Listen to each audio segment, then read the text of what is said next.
Everyone has something in their life that can be a stressor, but some people deal with their situations in more positive ways in order to take control. It's not difficult. You can do this too. Welcome to Thinking Hypnotically, Living Mindfully, with your host, Rusty Williams. In this program, you'll learn how using hypnosis and mindfulness can lessen the stress and strengthen your life. Now, here is Rusty Williams. Well, good morning, everybody. Welcome to another Wednesday, another one of what we're calling in this little show of ours, Thinking Hypnotically, Living Mindfully. If this is your first time joining us, welcome. And if it's not your first time joining us, well, thanks for coming back, tuning back in. And don't forget, check out our website, njhypnosistraining.com. You can send me emails there. You can also send me a direct email at 13.rwilliams@gmail.com. And check our Facebook page where you can also find information on what we're doing with the show, hypnotic and mindfulness topics in general. That's NJ Hypnosis Training. Now, if you remember last week, we devoted most of that show, all of that show actually, to learning different guided imagery and visualization techniques. Well, I think today we're going to devote the show on discussing the elephant in the room, the topic on everyone's mind, the issue that is affecting the entire world. You know, again, last week we talked about the benefits of guided imagery, of visualization, and we even practiced some very simple techniques that you can do on your own. Today we're going to get more specific, and we're going to talk about how hypnosis and mindfulness can strengthen our immune system, benefit our overall health, and help ease anxiety and fear and stress. And we know from research, and there's a ton of research out there, thousands and thousands of peer-reviewed journal articles that show that hypnosis and mindfulness have a positive impact on the quality of our life physically, that is our physical well-being, as well as our emotional quality of life or our mental state. And today we're fortunate to be joined by a very special guest, someone who's had a significant impact on the world of mindfulness and hypnosis for professionals and lay people alike. Today we're joined by Mark Terrell. Mark has been a psychotherapist and hypnotist for more than 20 years and has trained more than 2,000 people in psychotherapy. Among other things, he offers mindfulness seminars and runs 2 online companies, Uncommon Knowledge and Hypnosis Downloads. And Mark's reputation and expertise has pulled him all over the world, teaching people how to lift depression, cure phobias, heal trauma, and so much more. Mark, it's a pleasure to welcome you to the show. Well, it's a pleasure to be here, Rusty, and thank you very much for having me. And I would imagine our listeners are going to figure out that you might not be coming to us live from the United States. Where are you right now? Well, I'm in a very sort of small offshore state called the United Kingdom, which is a subsidiary of the USA. I'm down here in the south of England, in the UK. And I would imagine that your part of the world has been experiencing what we're experiencing. Basically, everything's shut down. A lot of fear, a lot of concern that's warranted, but a lot of fear that is probably hyped up and not very healthy. Well, it's amazing, Rusty. There's an old 1973 sci-fi book called Panic O'Clock, in which a virus infects everybody with panic, and the whole world has a panic attack and start to do all kinds of self-destructive things. And I'm kind of reminded of that old novel.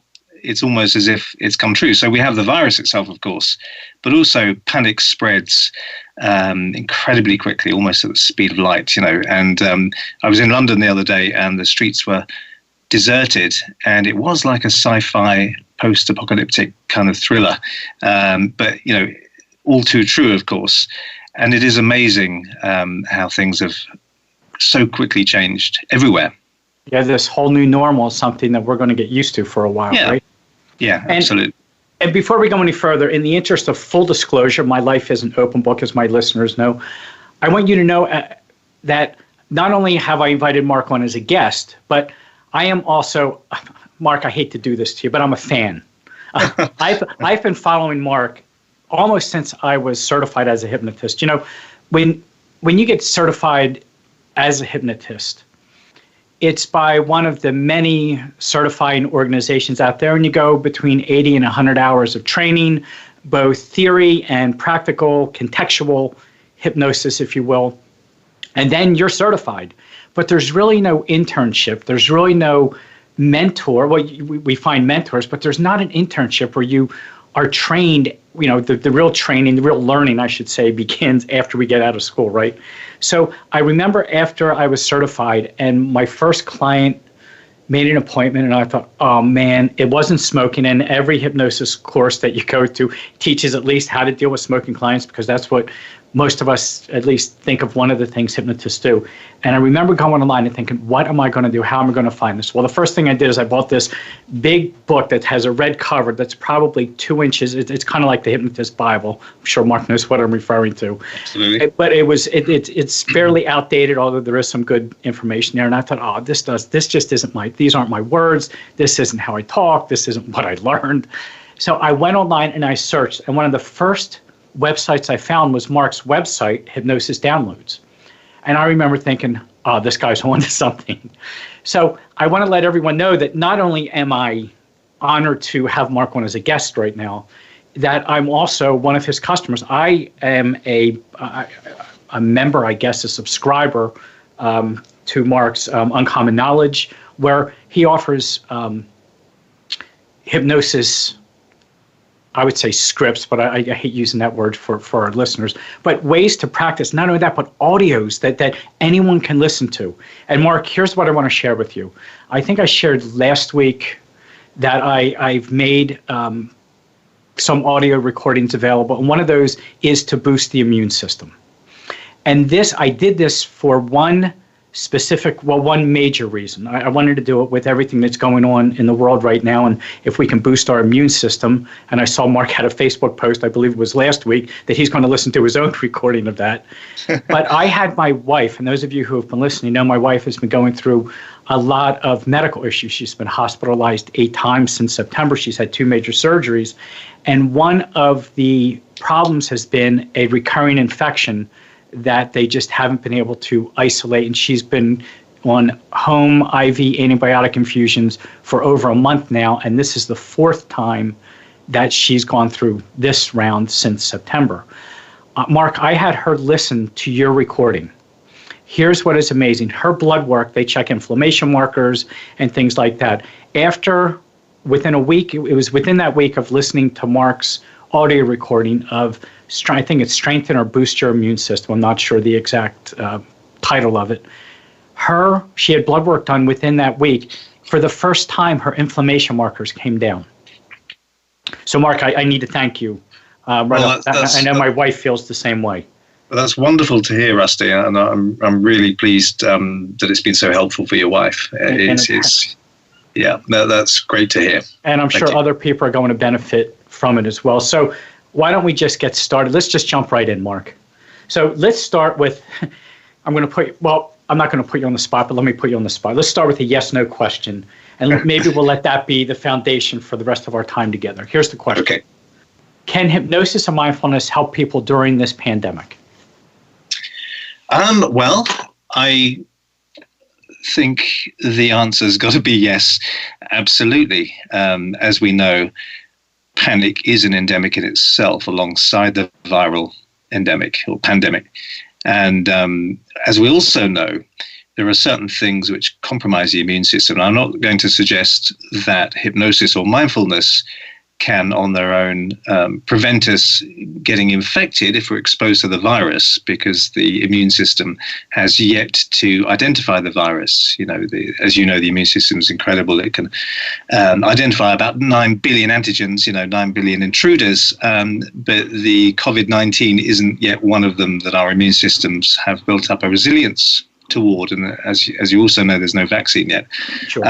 But if we do get infected, then we certainly need to have as powerful an immune system as possible. And we know that stress, prolonged stress particularly, and poor sleep and irregular sleep all greatly compromise the immune system. So absolutely, staying calm and practicing hypnotic techniques and mindfulness will help us. There's also, you mentioned research at the beginning, Rusty, and there's also some famous research from Washington State University, which demonstrated that hypnosis could boost certain defense cells, B cells and T cells, within the innate immune system, above and beyond just relaxation. So some people were given suggestions purely to relax in hypnosis, and others were given suggestions to produce more antibodies and, in effect, have a more powerfully working immune system. And they found that those who were in the second category did, in fact, have more immunity after the hypnotic session. So it seems to be that hypnosis, or the right kind of hypnosis, can help immunity above and beyond simply relaxing, which is also good for the immune system in and of itself. It's interesting. It's interesting that you said that. In preparing for this morning's show, preparing for today's show, I was online last night and I use Google Scholar. I stay away from Google and the things people post. I go to, and I've implored my listeners, if you're going to look for research, go to a scholarly website such as Google Scholar.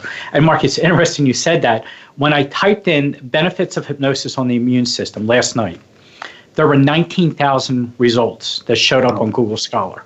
Now, that's not suggesting that all 19,000 were peer-reviewed journals. These were mentioned in, obviously, books and medical journals and things like that.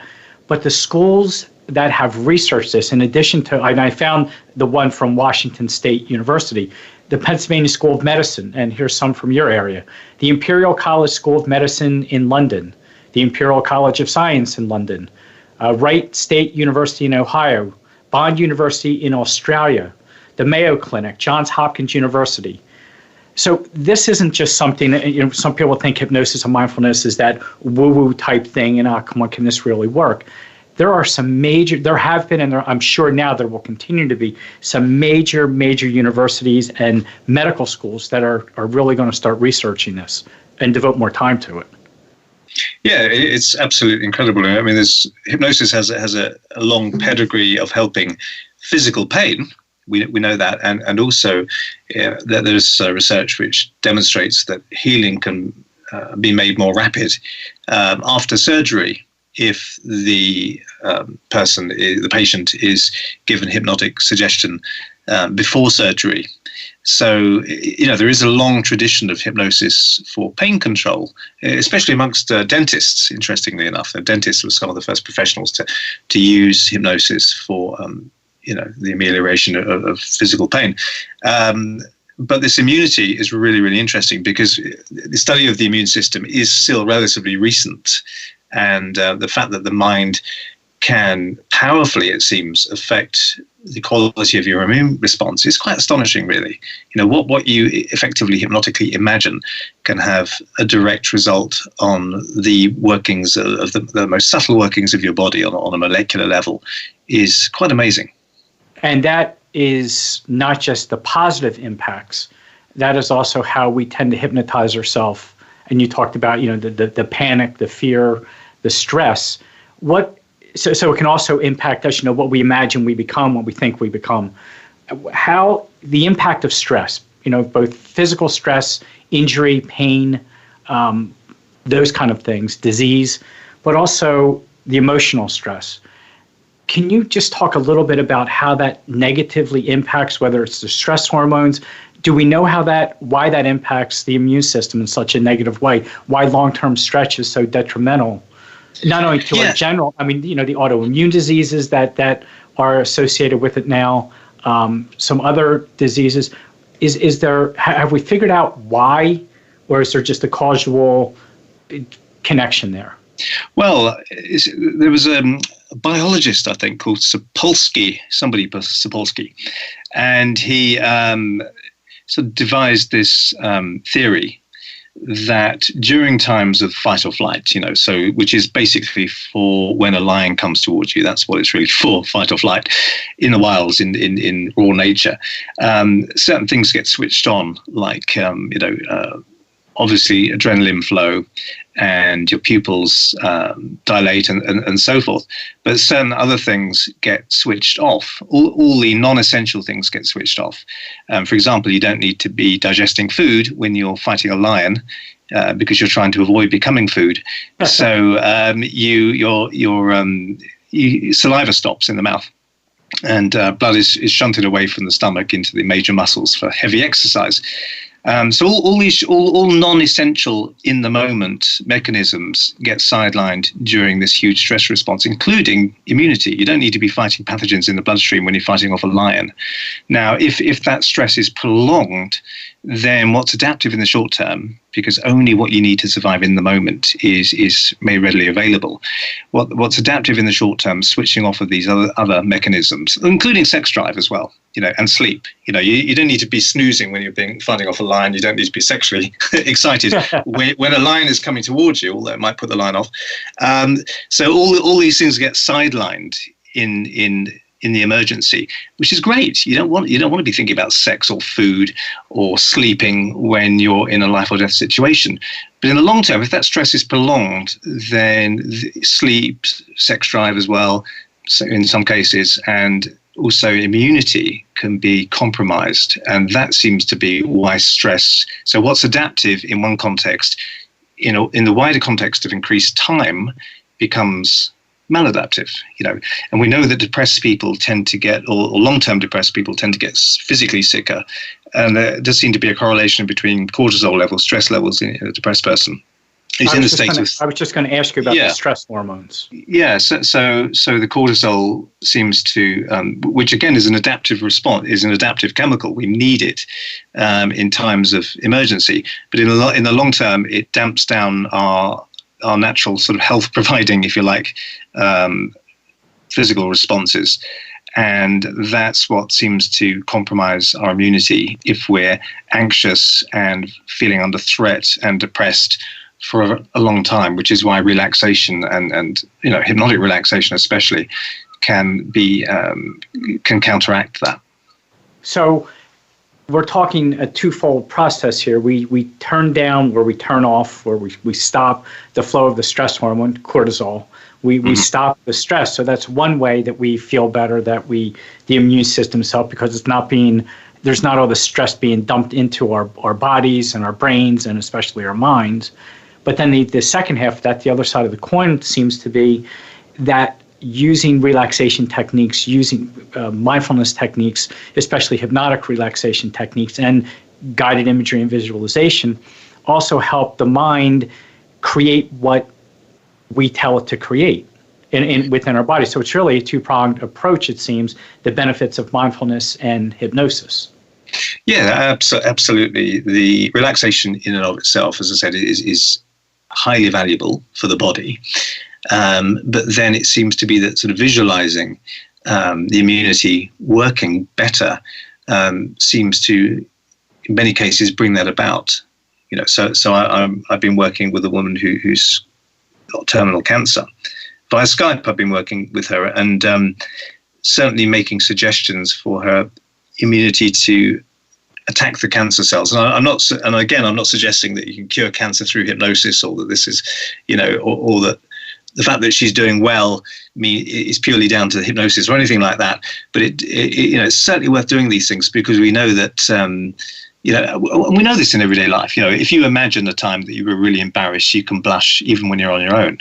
So you've had a major physiological response. Blood has gone to the face just right, because you're recalling something that's embarrassing. So, it happens all the time in everyday life. And certainly hypnotically, you can influence the body to a great degree, it seems, through visualization. Maybe we can pick up on that. We're up against a break right now. Maybe on the other side of this break, we can pick up on that and talk more about the positive. We've mentioned enough about the negative part of it. And we don't want to do negative goal setting, right? But maybe we can talk now and turn our attention when we come back to the positive ways that we can, and maybe some simple things our listeners can do on their own to help relax and even benefit their overall health when we come back. So does that sound fair? Great. That sounds very fair indeed. We'll be right back after these short words from Voice America.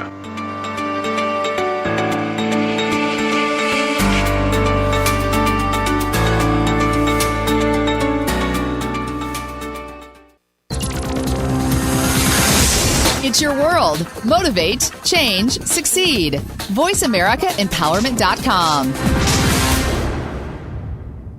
The Voice America Live Events channel is here now to showcase your corporate, individual, or organization's live event. Visit voiceamerica.com/live events to see all of our past live events and find out more. Whether it's a multi-day conference, special speaker, or single-day event, we've got everything to make your event a success. We can do a few hours or a few days. For more information about taking your event to the next level, call Jeff Spinard at 480-294-6417 or email info@voiceamerica.com. Again, that's Jeff Spinard at 480-294-6417 or send us an email to info@voiceamerica.com. Voice America is where you are and where you want to be. Join us around the globe as we broadcast live from some of the most interesting events available. Don't forget to view all our live events, including on-demand access to past events that you may have missed by visiting voiceamerica.com/live events. Tune in to the Voice America Variety channel on the Voice America Talk Radio Network. Voice America Variety broadcasts a diverse array of topics, reaching a global community. Our experts come from all walks of life, and the topics they discuss are everything from current events, arts and entertainment, leadership, parenting, relationships, self-improvement, career advice, and a variety of other topics. Check us out today. You're sure to find something of interest. Voice America Variety. Talk on today's hot topics. Success starts here. VoiceAmericaEmpowerment.com. It's your world.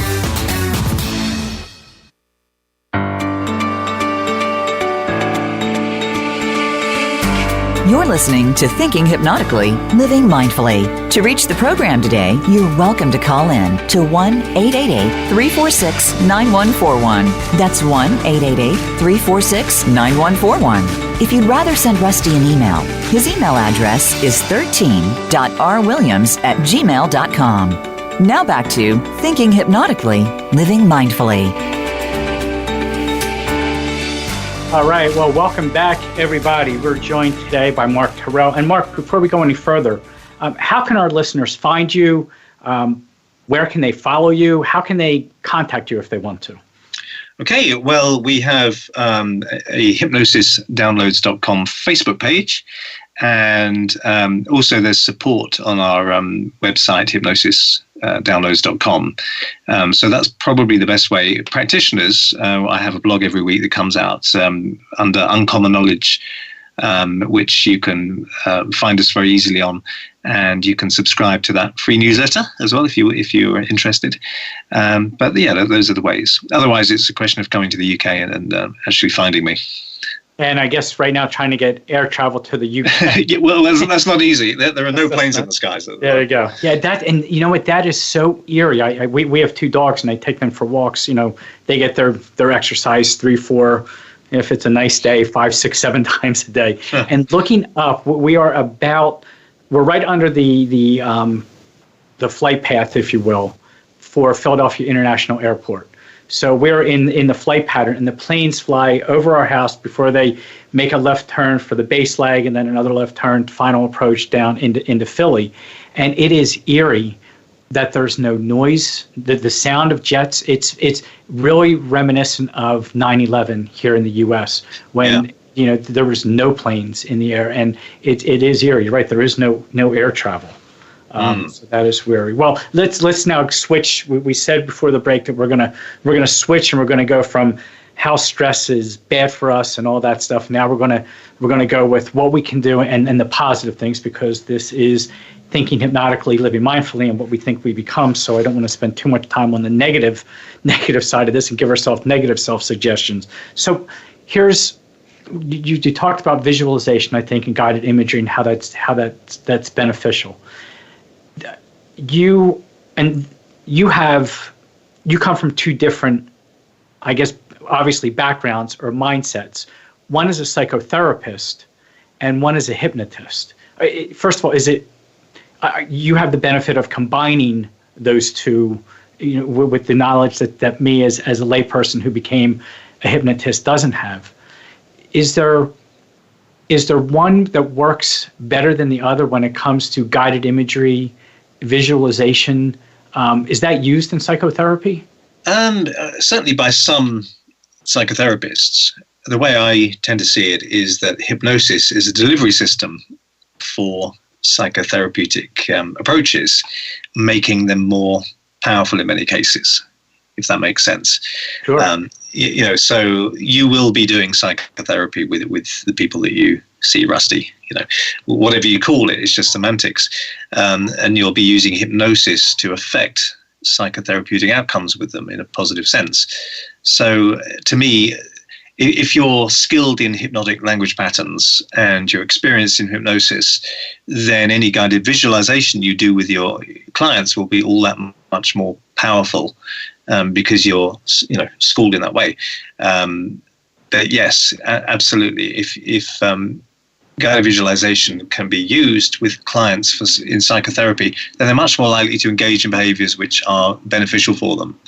There's some research that showed that visualizing, seeing yourself do something that you want to do, for example, exercising every day or whatever it might be, from the outside, from a third-person perspective, is more powerful than imagining it from an internal perspective, which is really interesting because we need to sort of take research into account, perhaps in our field more than in most fields, so if we can get people motivated to do things quite naturally, which are really, really good for them to be doing for themselves. So seeing ourselves doing the activity from that third-person perspective, as opposed to just imagining that there I'm doing it, there's a lot of benefit to that. That's right. And also imagining or visualizing or hypnotically experiencing or pre-experiencing, if you like, the steps toward doing something that you want to be doing is much more powerful than simply visualizing the end result. In fact, in another piece of research, people who were just encouraged to visualize having $1 million or having the dream partner or whatever were less likely to actually get to where they wanted to be. Whereas if somebody visualized the steps they needed to take in order to meet somebody or to make money or to study it for a degree, for example, and they were much more likely to achieve the end result. So the steps, hypnotically visualizing the steps along the way rather than just the end result is really important when you're dealing with this kind of thing. Now, so here comes a question, and maybe this is just me to you, but hey, everyone's listening, so make believe you're just eavesdropping on Mark and I for a minute. Do you work with people, or at least have you found more positive, to be more beneficial, to picture the end result first, and then go back and imagine the steps that you will have gotten there, or do you start from the first step and then work towards that end result? Well, and this is leading up to something. That's why I'm asking.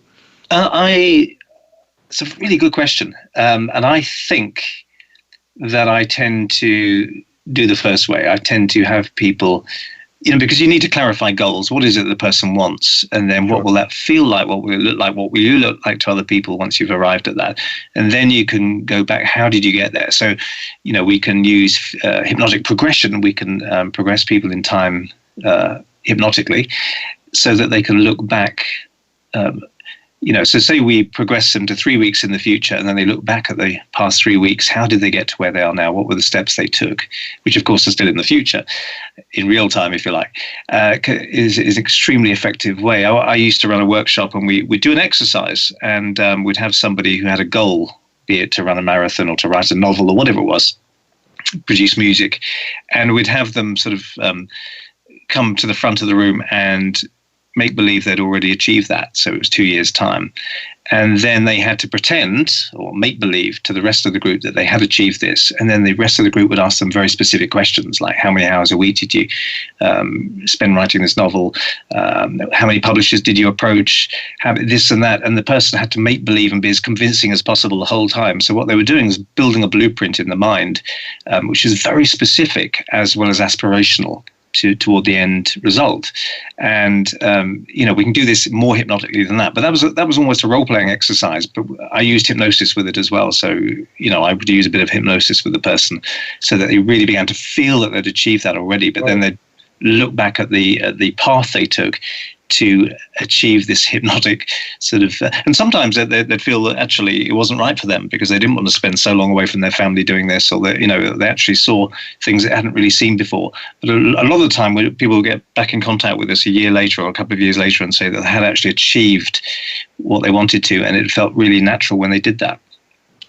That is, so it's not just visualizing the end goal, it's the specific steps to get there that are just as important. Yeah, absolutely.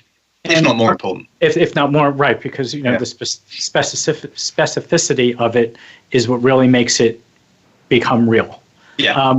So we started the show by talking about the fear. It's interesting that the word panic is in pandemic, if you will.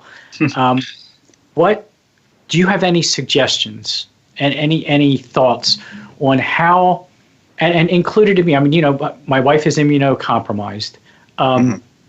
So we're kind of self-quarantined here because we're limiting everything. We don't want any, her immune system, while everything has gone up, she's still getting the infusions just until they come. In fact, they're supposed to come out tonight and make a determination based on the blood work whether the IV line comes out or it stays in. So we're concerned. Are there steps we can take? Are there any simple techniques that we can use to help alleviate the fear, the panic, the stress, and we'll flip that around and talk about the positive side of it. Is there anything we can do to learn to become more relaxed in the future, to become calmer, to become more at peace, and maybe even this is a time I think that a lot of us feel that we've lost control. Mm-hmm. And I mentioned this new normal, and I know whether you're a control freak or not, the idea when we feel out of control is very stressful. Are there things you have suggestions? And I'm not asking for specific techniques yet. Maybe we'll have time for that. But is there anything you can suggest to our listeners that they can see themselves in the future and then work their way back to get there to feel more relaxed, feel more peaceful, feel more confidence in themselves in things like that? Is there anything you can offer? Well, there's a couple of things.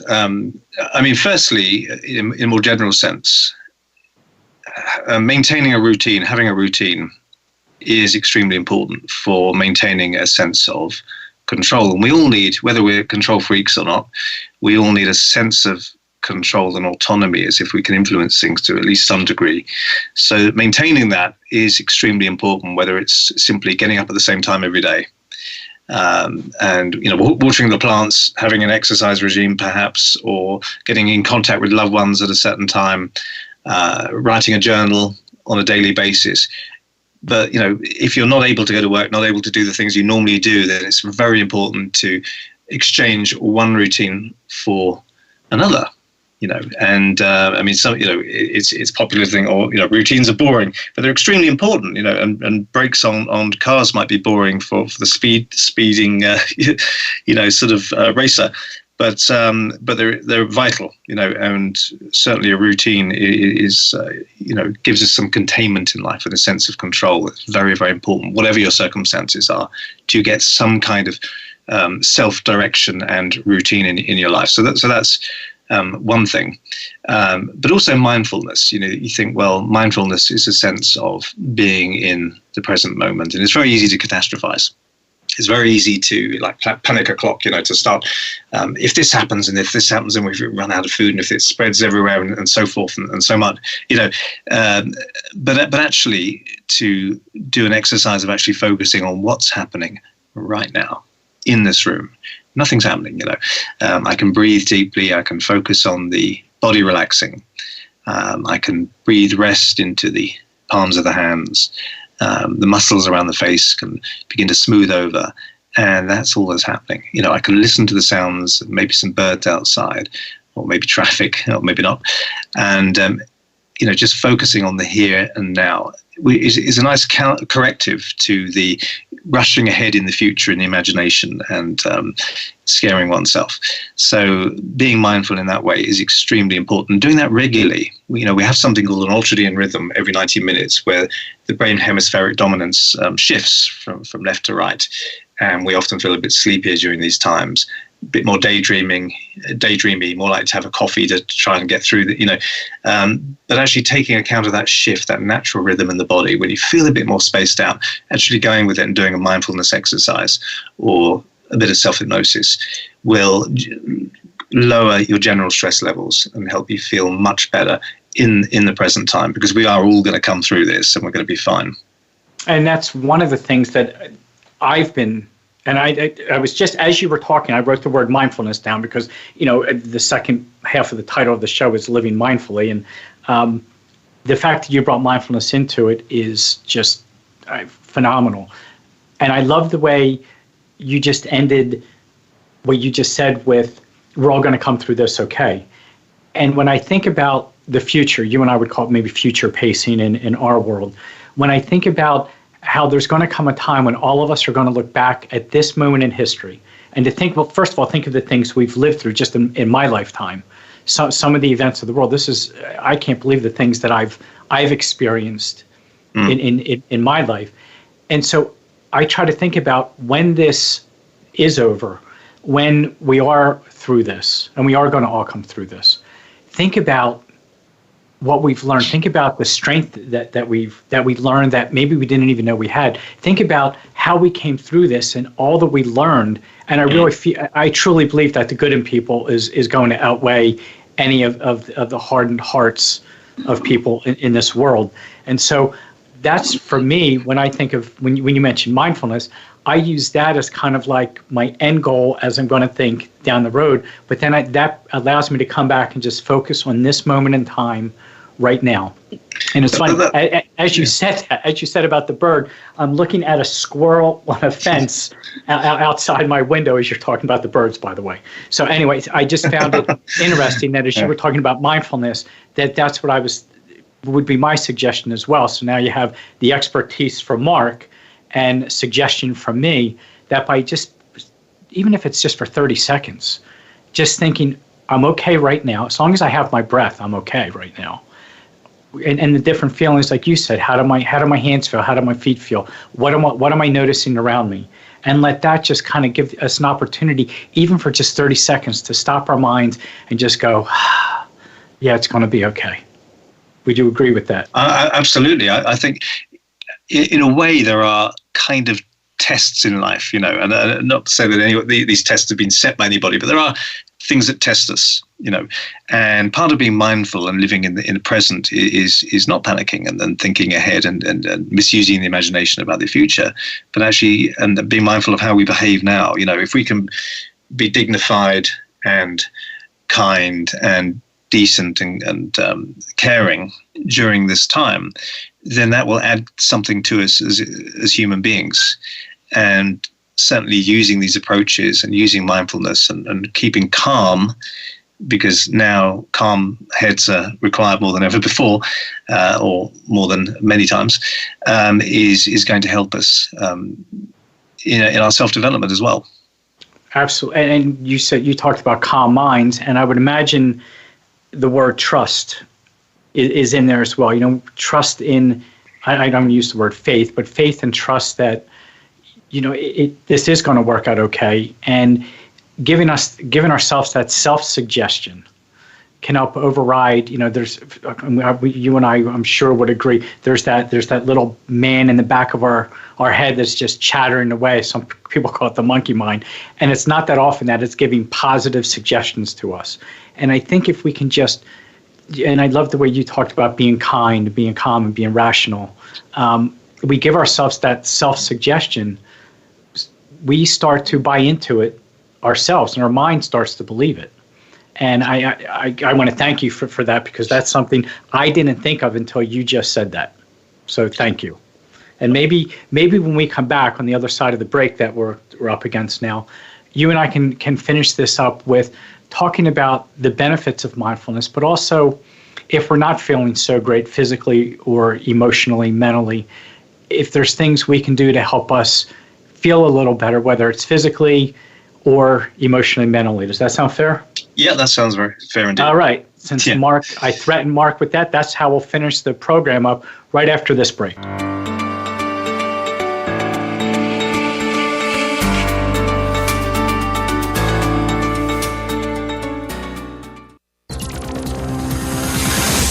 It's your world. Motivate, change, succeed. VoiceAmericaEmpowerment.com.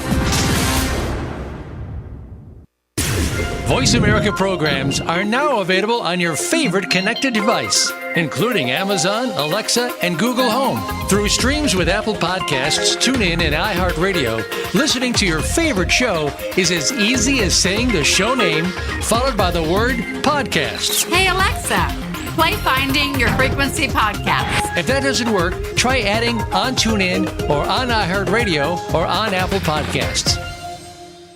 Have you become a member yet? Sign up now to become a member of Voice America. It's always free and easy. Plus, you get to take advantage of some great member benefits. Get unlimited access to millions of hours of on-demand content across all of our channels. Keep track of your favorite episodes, shows, and hosts in your own customizable library. Find out what shows you might be interested in based on your favorites. Plus, you get insider access with our newsletter. Membership gives you more. Sign up at voiceamerica.com and click register at the top right.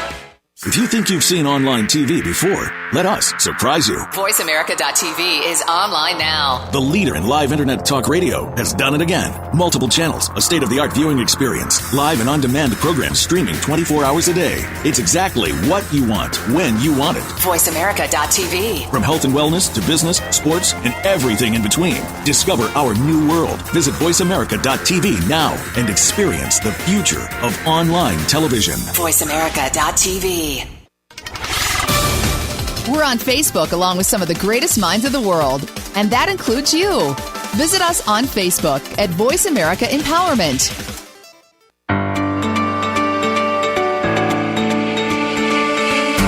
You're listening to Thinking Hypnotically, Living Mindfully. To reach the program today, you're welcome to call in to 1-888-346-9141. That's 1-888-346-9141. If you'd rather send Rusty an email, his email address is 13.rwilliams@gmail.com. Now back to Thinking Hypnotically, Living Mindfully.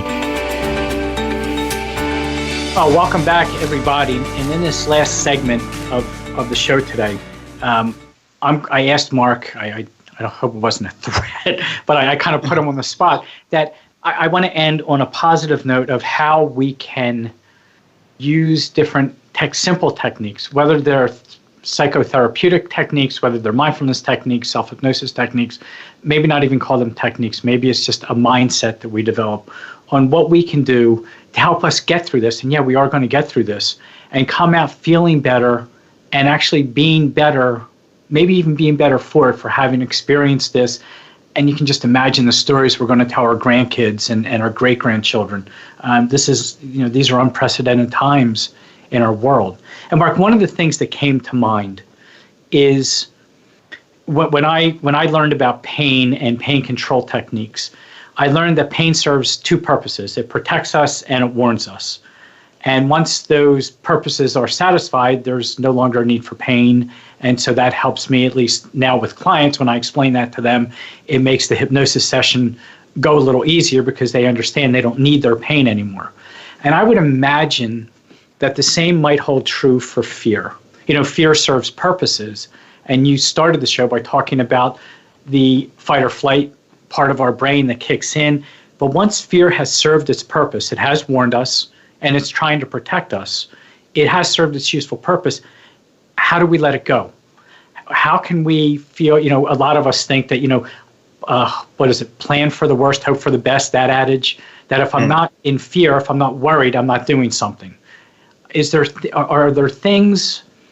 mindset that we can learn to create? Are there things that we can do ourselves that can, if we're feeling in a funk, are there things we can do to kind of get us not so funky? How's that for a word? Funky. To feel not so, disjointed?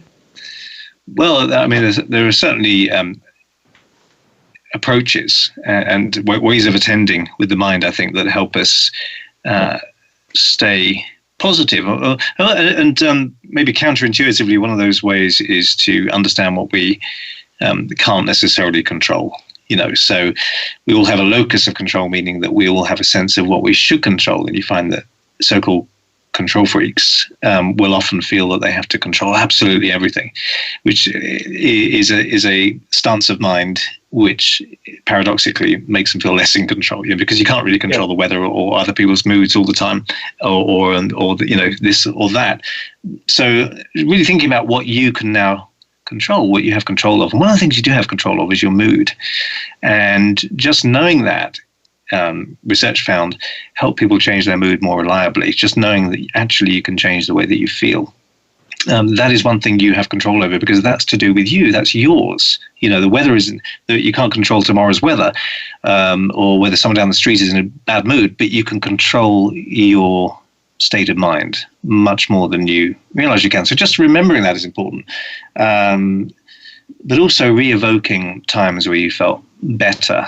Herbert Benson, MD, wrote a book, I think, called, it was a relaxation response he wrote, but he talked about remembered wellness in it and the physiological response of remembering good times. So even when people are ill, to re-evoke times when they were healthy and calm and happy seems to have a wonderful effect on them. And we know this is true as well, because when people remember times that they were angry, their blood pressure raises, and the pumping efficiency of the heart drops slightly, and so forth. So your physiology will align to what you're recalling. So if you hypnotically recall in detail a time where you felt healthy and well and calm and relaxed, then that seems to pay dividends to the way that you feel now. So we can use the past as a resource in that way, as well as using a preferred imagined future as a resource. So just think, having almost a sort of internal, index of good times and drawing upon them, whether it was a vacation or just a walk that you took in nature that you really enjoyed, and just re-evoking the colors and the smells and the touch and so forth, will have an effect not just on your mind, but on your immunity perhaps, but also blood pressure and optimism levels and all those kinds of things as well. So it really does affect our overall health. It is a global, our bodies are really global response magnets, so to speak, that we think thoughts, and those thoughts do drive, the parasympathetic nervous system and blood pressure, heart rate, respiration, digestion you talked about earlier. All those things can be infected. Oh, how's that for a Freudian slip? Can be affected just by what we're thinking. Yes, so, absolutely right. And so if we're feeling, but what happens also is that if someone is prone to depression, they'll tend to recall times they were depressed before, so purposefully breaking out of that. It's almost as if the depression has a propaganda that feeds them, only sort of memories or ideas or thoughts that fit the prevailing propaganda of the depression. And if part of them can sometimes break out of that a little bit, then that's extremely powerful. So remembered wellness has an effect on the body and the mind, or remembered happiness, or remembered okayness. We don't have to think in all the nothings. Will have a profound effect on people. So just by practicing that, even if I hear you right, even if it's just pretending and imagining, that that has power to it. And that leads me to this question. I practice tapping, some call it EFT. What I learned is that you don't even necessarily have to believe that it's going to work for it to work. And I was a police officer. I retired as a detective after 25 years. Cops are cynical by nature. Yeah. For those people, and I was one of them. And I still look, if it's not science-based, research-based, I kind of set it aside. So there's still that cynical part of me. For those of us who say, come on, Mark, this stuff, does it real? I'm willing to try it, but I'm not giving a whole lot of hopes into it. Is even if a person has that mindset of being the cynical SOB that I used to be when I was a cop, can this help all those people? And I would say those people, I can be one of those people as well, or do we have to buy into this whole thing 100%, go into a deep hypnotic state of relaxation, and then go from there in order to reap any benefits? Well, it's very interesting that doing 27 years of hypnosis, I haven't found a particular correlation between belief in hypnosis and capacity to experience hypnosis, which isn't what you'd expect. But there's also research that shows that you don't have to believe in the placebo response, whereby you're given an inert substance and it kind of heals you in some way, in order to benefit from it. So you can know it's a placebo that you've been given, and you can still respond, in a healing way, which is quite remarkable. So there's nothing wrong with being cynical, but cynicism is a belief system in itself, which we can forget. And actually remembering that and being open to experience can almost sort of bypass the whole question. So we all dream being mindful that we are cynical. There's another mindfulness technique. Yeah, knowing that you are. Moving on from it. Yeah, and cynicism has its place in life. Of course it does. But it also has its limits. Sure. And, we all dream at night. And when we go into hypnosis, we're contacting that part of us that knows how to dream. And, so the greatest cynic will probably recount the most amazing dream that they had. And what they're describing is a very deep hypnotic experience whereby they forgot that they were lying in bed and totally absorbed in the reality of their imagination during the sleep state or the dream state. So, once people get a broader understanding of where hypnosis fits into wider psychology, then things like cynicism or unnecessary cynicism kind of tend to drop away anyway.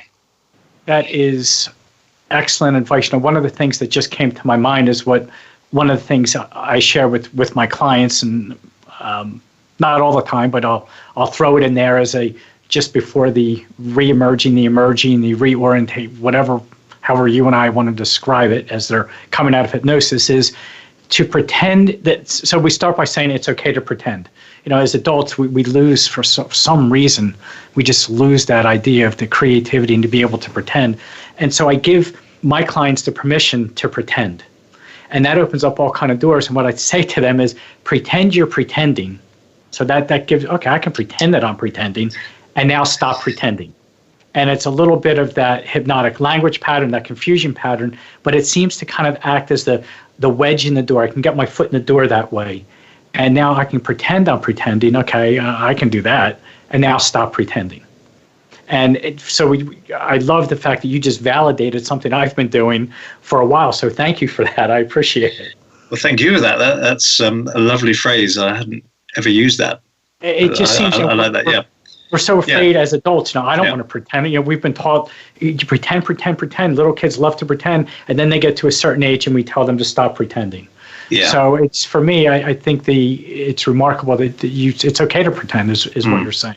Yeah. Mark, we got about a minute left in the show, and I want to make sure everyone listening has another opportunity to hear how they can find you, where they can follow you, how they can contact you. Okay, well, if you go to hypnosisdownloads, which is one word, .com, you can contact us right there. And we also have uncommon.knowledge.co.uk, which you can find online, which also you can get in direct contact with us. And other than that, I publish a blog every week called called Clear Thinking for practitioners specifically. But as I say, the best thing to do is go to hypnosisdownloads.com and get in touch with us there, or have a look. We've got 1,000 audio sessions. You sure do. Yes, you may have listened to most of them, Rusty. That's probably the easiest way to get in touch. Great. Mark Terrell, I want to thank you. I want to thank you for giving up. I know you're busy. I know these are uncharted territories, uncharted times we're in. So I really want to thank you for giving up an hour of your time with us today. I really appreciate it, Mark. Absolutely, my pleasure. And thank you very much, Rusty, for having me on. And next week, we're going to be joined by best-selling author and positive psychology expert David Pillay we're going to be talking about, and it just seems, I asked David over a month ago to come on, and he agreed, that it just seems that that'll be a great dovetail into what we've done today. Everyone have a great week. Stay positive. Hear what Mark said. Play this over and over. Hear Mark's words. And I want to thank him again for joining us. And everyone, we will see you next week. Stay healthy. Wash your hands.